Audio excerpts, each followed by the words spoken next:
Un prophète d'Allah, abandonné dans le désert. Son corps n'est plus qu'une plaie ouverte. Sa peau se détache. Sa langue est si gonflée qu'il ne peut même plus parler. Il ne peut plus marcher. Alors sa femme le porte sur son dos. Elle traverse la ville. Les regards fuient. Les gens reculent. Personne ne s'approche. Personne n'aide. Personne. Et pourtant, cet homme nourrissait des centaines de pauvres chaque jour. Il habillait les démunis. Il mariait les veuves. Sa maison était ouverte à tous. Mais le jour où il n'a plus rien, ils l'ont jeté dehors, comme un animal. Et ce n'est même pas ça, le plus dur. Ni la maladie, ni la pauvreté, ni l'humiliation. Après 18 ans de souffrance, on lui pose une seule question. Quelle a été l'épreuve la plus difficile? Sa réponse change tout. Elle va changer ta manière de voir les épreuves. Et elle explique pourquoi. Le jour où Allah lui a tout rendu, Ayoub a été retrouvé en larmes, avant même le lever du soleil. Pas de douleur, pas de regret, quelque chose de bien plus profond que ça. Environ 2000 ans avant la naissance du prophète Muhammad, que la paix et les bénédictions d'Allah soient sur lui, il existe une région dans le Cham, Haran, une terre fertile, des marchés actifs, des familles installées depuis des générations. Et au milieu de ce monde, un homme qui ne ressemble à aucun autre. Ayoub, que la paix soit sur lui, est ce qu'on appelle une bénédiction visible. On le voit et on comprend immédiatement que quelque chose en lui est différent. Il est beau, fort, généreux, jusqu'à l'excès. Ses terres s'étendent à perte de vue. Ses troupeaux sont innombrables. Dans sa maison passent chaque jour des ouvriers, des pauvres, des veuves, des orphelins. Il ne mange jamais seul, pas par habitude, par conviction. Ses 12 fils sont croyants. Sa femme Rahima descend de la lignée de Youssef, que la paix soit sur lui. Une femme d'une pureté et d'une fidélité que cette histoire va bientôt mettre à l'épreuve d'une façon que personne ne peut imaginer. Et surtout, Ayoub est un prophète. Allah l'a choisi pour rappeler son peuple au Tawhid, à l'unicité d'Allah. Un peuple qui s'était détourné vers les idoles et les faux dieux. Mais voilà ce que vous devez comprendre avant d'aller plus loin. Cette histoire ne commence pas avec les épreuves d'Ayoub. Elle commence avec une conversation dans les cieux. Une conversation entre Allah et Iblis. Et ce que dit Iblis dans cette conversation va tout déclencher. Iblis est patient. Il a essayé de corrompre Ayoub, encore et encore. Il a soufflé dans son cœur les graines de l'orgueil, puis de l'ingratitude, puis de la cupidité. À chaque fois, Ayoub prononce la même phrase. « Je cherche refuge en mon Seigneur contre le shaitan maudit. Louange à Allah, le donateur de bénédictions sans fin. » Iblis est furieux. Alors il va se plaindre à Allah. Et ce qu'il dit est intéressant, parce que c'est honnête. Il dit « Seigneur, tu lui as tout donné, des terres, des récoltes, des animaux, des enfants obéissants. Comment pourrais-je corrompre quelqu'un que tu n'as jamais testé? Si tu lui enlèves tout ça, je peux le faire tomber. » Allah lui répond quelque chose de précis. Il dit « Peu importe l'épreuve que j'envoie à mon serviteur Ayoub, il ne se détournera jamais de moi. Plus je l'éprouve, plus il se réfugie en moi. Je vais le tester pour qu'il devienne un exemple pour toute l'humanité. » C'est là que tout commence à disparaître. Les biens partent d'abord, pas d'un coup, progressivement, ce qui est encore plus cruel. Un orage dévaste les récoltes, des inondations noient les troupeaux, le vent emporte ce que l'eau a laissé. Et pendant que tout ça se passe, Iblis apparaît devant Ayoub déguisé en berger, en larmes, pour lui annoncer la nouvelle. Il pensait que la douleur de la perte allait faire craquer le prophète, que la colère ou le désespoir allait sortir de sa bouche. À la place, Ayoub dit simplement « C'est mon Seigneur qui m'a donné ces richesses, c'est lui qui les a reprises. Il est le propriétaire de mes biens et de moi-même. S'il donne, s'il reprend, nul ne peut lui en demander raison. » Iblis ne comprend pas. Il rage. Il essaie autre chose. Quelque temps plus tard, les enfants d'Ayoub sont réunis pour étudier. Un tremblement de terre. La maison s'effondre. Les 12 fils meurent. Iblis revient, cette fois déguisé en professeur, le visage couvert de larmes, la voix brisée, et il décrit la mort des enfants avec le maximum de détails pour maximiser la douleur. Et là, quelque chose se passe en Ayoub que le Coran ne cache pas. Des larmes coulent sur ses joues. Il était prophète, oui, mais il était aussi père. Et les prophètes sont les êtres les plus miséricordieux qui aient jamais existé. Ces larmes sont réelles. Mais après les larmes, voici ce qu'il dit. Il dit, « Toi, tu es Iblis. Tu essaies de me faire désobéir à mon Seigneur. Mes enfants, mes biens, tout ça n'était qu'un dépôt confié par Allah. S'il veut reprendre ce qu'il m'a confié, qui suis-je pour m'y opposer? Dans chaque situation, je loue mon Seigneur. Iblis est à court d'idées. Alors il demande quelque chose de différent. Il demande à atteindre le corps d'Ayoub lui-même. La maladie arrive. Le Coran ne la nomme pas. Ce qu'on sait, c'est qu'elle est totale. Elle couvre l'intégralité de son corps. Chaque centimètre de peau est touché. Sa langue gonfle au point que manger devient une souffrance. Ses mains sont si abîmées qu'il peut à peine porter de la nourriture jusqu'à sa bouche. Et cela dure, pas des semaines, pas quelques mois, 18 ans. 18 ans dans cet état. Au bout d'un moment, ses proches arrêtent de venir. Ses voisins d'abord, puis ses amis, puis ses connaissances. Iblis passe de maison en maison dans la ville en disant aux gens « Si vous ne chassez pas cet homme, sa maladie va se répandre. Chassez-le, sinon nous vous lapiderons tous les deux. » La menace fonctionne. Les habitants envoient un message à Rahima. « Prenez votre mari et quittez cette ville immédiatement. » Voilà où on en est. Cet homme qui nourrissait 1000 personnes par jour dans sa maison. Cet homme dont les portes n'étaient jamais fermées aux pauvres. Ce prophète qu'Allah a choisi pour guider son peuple. Personne ne lève le petit doigt pour lui. Personne, sauf une femme. Rahima ne pleure pas longtemps. Elle n'a pas le temps. Elle charge son mari sur son dos, lui qui ne peut plus marcher seul. Et elle sort de la ville. Pas un homme ne les aide, pas une main tendue. Elle avance, elle s'arrête pour reprendre son souffle. Elle repart. Elle pose Ayoub sur le sol à la sortie de la ville. Elle glisse une pierre sous sa tête comme oreiller. Elle construit une petite cabane avec des planches de bois. Et c'est là que va se passer quelque chose qu'Iblis n'avait pas prévu.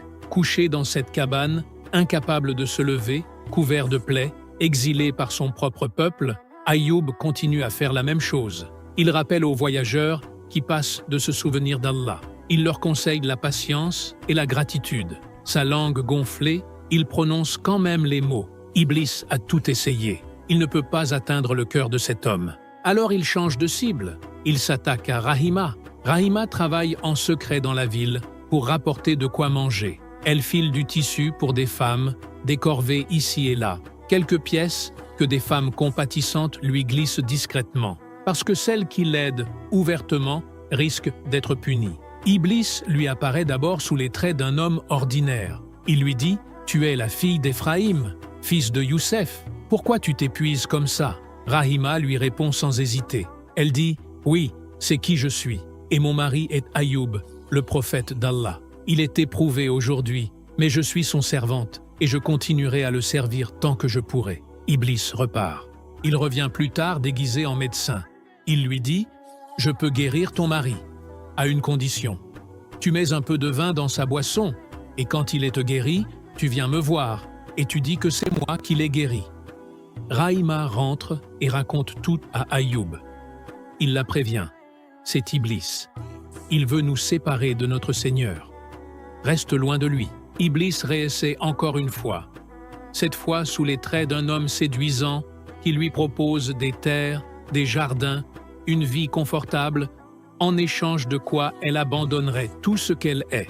Elle se retourne et rentre chez elle sans lui répondre. Rahima, cette femme dont peu de gens connaissent le nom, résiste à Iblis là où des hommes auraient cédé. Elle mérite qu'on s'arrête sur elle. Elle mérite qu'on prononce son nom avec respect.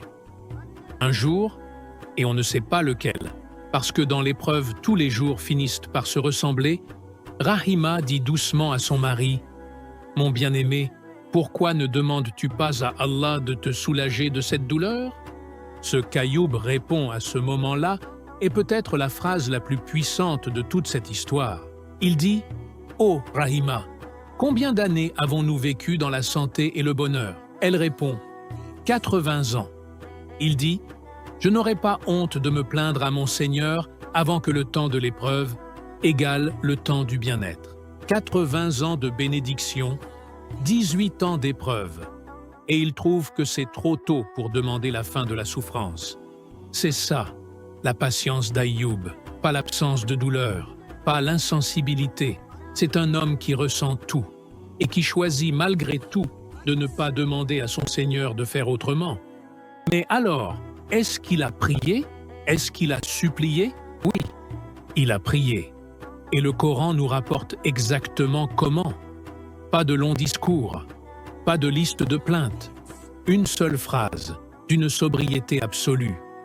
Rabbi anni massani ad-durru wa anta arhamur rahimin. Mon Seigneur, le mal m'a touché, et tu es le plus miséricordieux des miséricordieux. C'est tout. Il ne demande pas la guérison. Il ne dit pas « guéris-moi ». Il dit simplement « tu sais, et tu es le plus miséricordieux ». Allah répond immédiatement. Dans le Coran, dans la sourate Sad, versets 41 à 44, la réponse divine ne se fait pas attendre. Jibril, que la paix soit sur lui, descend vers Ayoub, et il lui dit « Allah t'a entendu. Tu as été patient dans l'épreuve. Maintenant, frappe le sol de ton pied. » Ayoub frappe. 2 sources jaillissent, l'une chaude, l'autre froide.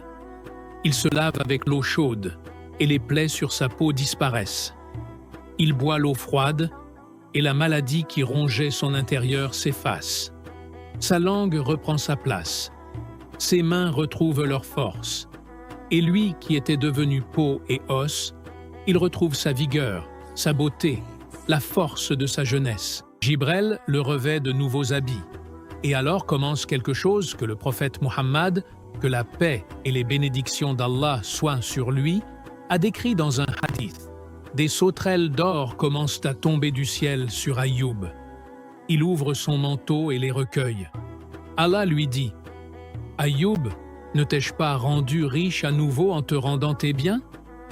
Il répond « Oui, mon Seigneur, mais je ne peux pas me détourner de tes trésors de bonté. Tout ce qui vient de toi, je l'accepte. » Même dans la récompense, il reste Ayoub. Pendant tout ce temps, Rahima est partie chercher de quoi manger.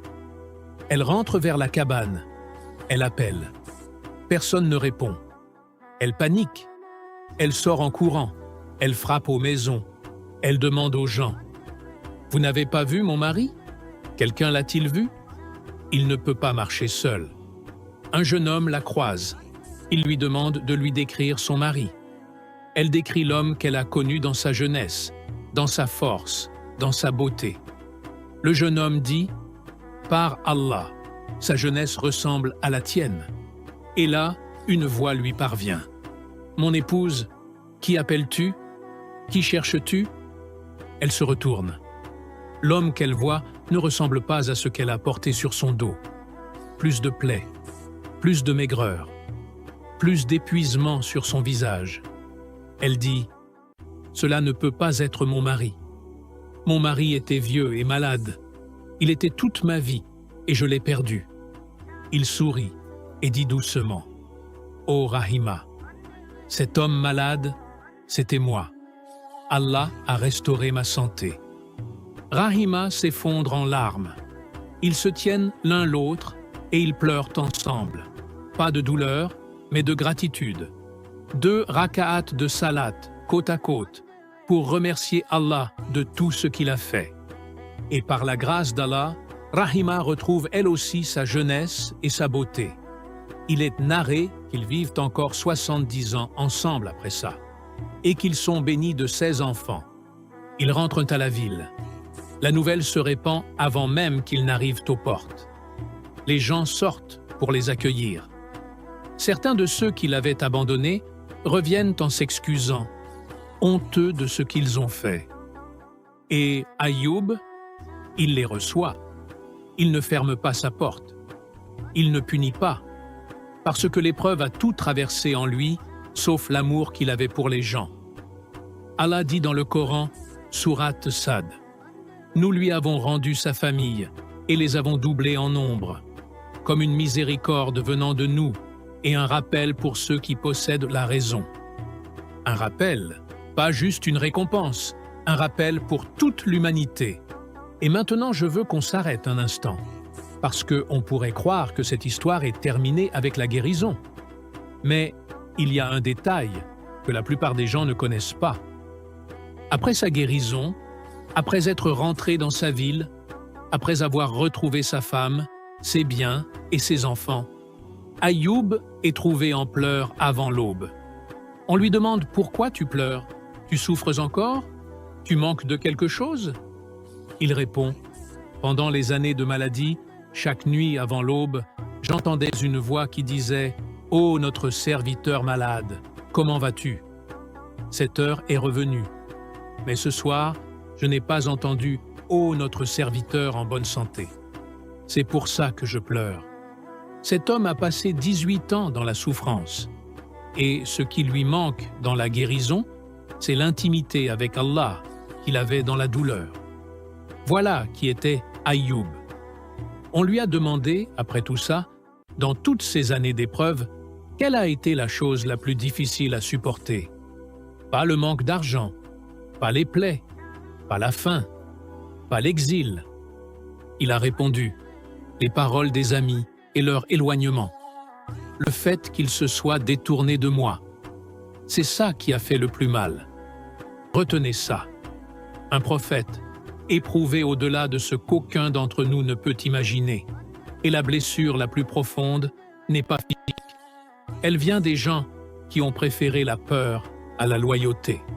Alors mes frères et mes sœurs, regardons maintenant nos propres épreuves. Regardons-les avec honnêteté. Nous sommes testés par des dettes, par des familles qui se déchirent, par des corps qui lâchent, par des cœurs que la solitude ronge. Nous pensons parfois que le ciel nous a oubliés, que notre dossier est trop lourd, que la porte est fermée. Mais voilà ce que l'histoire d'Ayoub dit réellement. Allah ne ferme pas la porte, il vous regarde.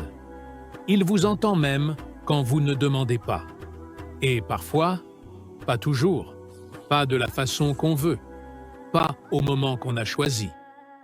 Il répond d'une manière que personne n'avait anticipée. Ayoub n'a pas demandé la guérison. Il a juste dit « Tu sais, et tu es le plus miséricordieux. » Et Allah a tout restauré, et même doublé. Le Coran ne nous raconte pas l'histoire d'Ayoub pour qu'on se sente petit.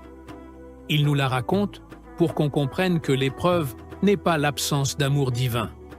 Elle en est parfois la preuve la plus intense. La dernière chose que je veux vous laisser ce soir, c'est cette doua. La doua qu'Ayoub a prononcée dans sa cabane, seul, quand plus personne ne venait le voir. Rabbi anni massani ad-durr wa anta arhamur rahimin. Mon Seigneur, le mal m'a touché, et tu es le plus miséricordieux des miséricordieux. Prononcez-la dans votre épreuve, pas pour forcer la réponse, mais pour rappeler à votre cœur qui vous êtes en train d'appeler.